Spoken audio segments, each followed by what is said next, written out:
Dhanik Bharat Educational Institutions, Inter, IIT, JEE, NEET, admission opened. టీఎంసీలో రోజుకు అంతర్గత పోరు ముదిరిపోతోంది. Party ఎమ్మెల్యేలు, ఎమ్మెల్సీలు, ఎంపీలతో మమతా బెనర్జీ భేటీ అవుతున్నారు. ఇక ఈ సమావేశానికి టీఎంసీ కీలక నేతలు డుమ్మా కొట్టారు.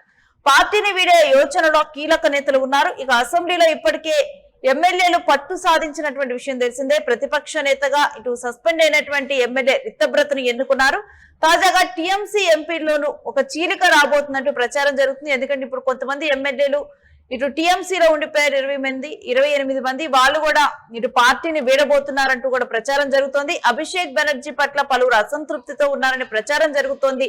పార్లమెంటరీ ప్రత్యేక కూటమిగా ఏర్పాటయ్యేందుకు చర్చలు జరుపుతున్నట్లుగా జోరుగా చర్చ జరుగుతోంది. ఇక టీఎంసీకి లోక్సభలో ప్రస్తుతం 29 మంది ఎంపీలు ఉన్నారు. ఇక వీళ్ళు కూడా తిరుగుబాటు బావుట ఎగరవేస్తున్నట్టుగా ప్రచారం జరుగుతోంది. ఇక టీఎంసీలో మనం చూస్తే అంతర్గత సంక్షోభం ముదురుతున్న పరిణామాలను మనం చూస్తూ ఉన్నాము. ఇటు ఇప్పటికే టీఎంసీ పార్టీ 80 మంది ఎమ్మెల్యేల్లో 58 మంది ఎమ్మెల్యేలు పార్టీలో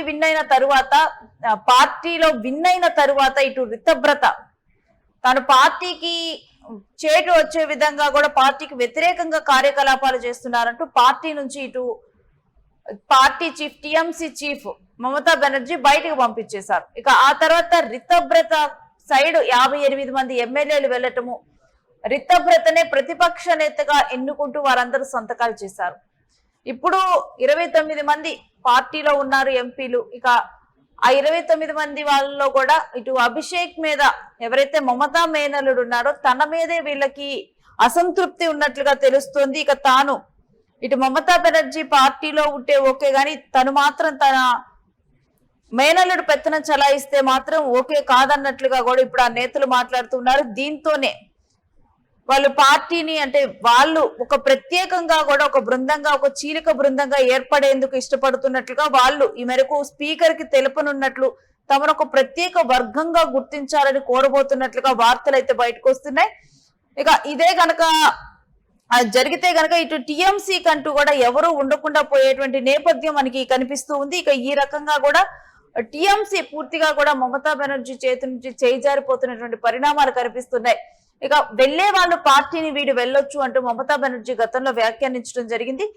తాను మొదటి నుంచి పార్టీని నిర్మించుకోగలనంటూ తాను మాట్లాడారు. కానీ ఇప్పుడు చూస్తుంటే మమతా బెనర్జీ పరిస్థితి అదే విధంగా మారేలా కనిపిస్తోంది. ఇక ఎందుకంటే ఉన్నటువంటి వారందరూ కూడా ఇటు వ్యతిరేకంగా పార్టీని వీడుతూ ఉన్నారు. మమతా మేనల్లుడి విషయంలో తీవ్ర అసంతృప్తిని వెళ్లగక్కుతూ ఉన్నారు. ఇక ఇవన్నీ పరిణామాలు ఇప్పుడు టీఎంసీ సంక్షోభం ఎంత తీవ్ర సంక్షోభంలో ఉందనేది కూడా తెలుస్తుంది. ఇక మరొక చీలిక రాబోతోంది ఇప్పుడు టీఎంసీలో. ఇక టీఎంసీలో ఇప్పటికే ఒక వర్గం విడిపోయింది. ఇక మరొక వర్గం ఇక తర్వాత ఈ టీఎంసీ పార్టీ గురించి కూడా పార్టీ గుర్తు గురించి కూడా ఇక ఎన్నికల కమిషన్ అప్రోచ్ అయితే గనక ఇది ఇప్పుడు ఎవరైతే రిత్తబ్రత వర్గం ఉన్నారో వాళ్ళకి వెళ్లిపోయే అవకాశం ఉన్నట్లుగా కూడా తెలుస్తుంది. ఇక దీంతో మమతా బెనర్జీ చేతి నుంచి పూర్తిగా టీఎంసీ చేజారిపోతుందా అన్న వార్తలు అయితే గుప్పుమంటున్నాయి.